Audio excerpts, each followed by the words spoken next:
ಅವ್ರು ಯಾರೋ ಕೇಳ್ತಾ ಇದ್ರು, ಈಗ ಡೈಲಿ ಮೆಡಿಸಿನ್ಸ್ ತಗೊಳ್ತಿದ್ದೀವಿ ಆದರೂ ನಮ್ಮ ಸಕ್ಕರೆ ಪ್ರಮಾಣ ಕಡಿಮೆ ಆಗ್ತಿಲ್ಲ ಅಂತ.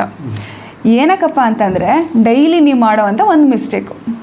ಯಾವ ಮಿಸ್ಟೇಕ್ ಅಂತಂದರೆ ಬೆಳಿಗ್ಗೆ ಎದ್ದಿದ ತಕ್ಷಣ ಡೈಲಿ ಕಾಫಿ ಟೀ, ಅದರಲ್ಲೊಂದು ಸಕ್ಕರೆ, ಅದರ ಜೊತೆಗೆ ಒಂದು ಬಿಸ್ಕೆಟು ಡೈಲಿ ಆಲ್ಮೋಸ್ಟ್ ಅಲ್ಲಿ ಎಲ್ಲರೂ ತಿಂತಾರೆ.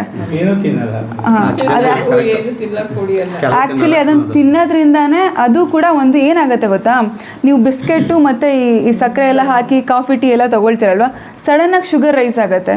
ನೀವು ಮೆಡಿಸಿನ್ಸ್ ತೊಗೊಂಡ್ರೂ ಕೂಡ ನಿಮಗೆ ರಿವರ್ಸ್ ಮಾಡೋದಕ್ಕೆ ಅದು ಹೆಲ್ಪ್ ಮಾಡೋದಿಲ್ಲ. ಸ್ಪೆಷಲಿ ಈ ಮೆಟಬಾಲಿಕ್ ಡಿಸಾರ್ಡರ್ಸಲ್ಲಿ ಅಂದರೆ ಡಯಾಬಿಟಿಸ್ ಆಗಿರ್ಬೋದು, ಥೈರಾಯ್ಡ್ ಆಗಿರ್ಬೋದು, ಇಂಥ ಸಮಸ್ಯೆಯಲ್ಲಿ ಜಾಸ್ತಿ ನಾವು ಪ್ರೊಸೆಸ್ಡ್ ಫುಡ್ ತಿನ್ನಬಾರ್ದು. ಅಂದರೆ ಈ ಬೇಕ್ರಿ ಐಟಮ್ಸ್ ಏನೇನಿದೆ ಅದು ಯಾವುದೂ ತಿನ್ನಬಾರ್ದು. ಅವೆಲ್ಲ ನಮ್ಗೆ ಹೆಲ್ಪ್ ಮಾಡೋದೇ ಇಲ್ಲ, ಇನ್ನೂ ಡಿಸೀಸ್ನ ಜಾಸ್ತಿ ಮಾಡುತ್ತೆ. ಲೈಫ್ ಟೈಮ್ ಟ್ಯಾಬ್ಲೆಟ್ ತೊಗೊಳ್ಬೇಕಾ? ಬೇಡ ಅಲ್ವಾ? ಬೇಡ ಅನ್ನೋದಾದರೆ ಫಸ್ಟು ಪ್ರೊಸೆಸ್ಡ್ ಫುಡ್ನ ಸ್ಟಾಪ್ ಮಾಡಬೇಕು. ನೀವೇನೇನು ತಿನ್ನಬೇಕು? ಹೆಚ್ಚಾಗಿ ವೆಜಿಟೇಬಲ್ಸು, ಆಮೇಲೆ ಮನೇಲಿ ಏನು ಮಾಡಿರ್ತೀರ ಆ ಥರದ ಆಹಾರಗಳು. ಅನ್ನನ ಸ್ವಲ್ಪ ಕಡಿಮೆ ಮಾಡ್ಕೊಳ್ಳಿ.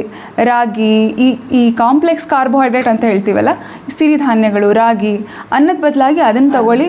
ಡೈಲಿ ಕಂಪಲ್ಸರಿ ಒಂದು ಸೊಪ್ಪಿನ ಪಲ್ಯ, ಒಂದು ತರಕಾರಿ ಪಲ್ಯ, ಒಂದು ಕಾಳಿನ ಪಲ್ಯ.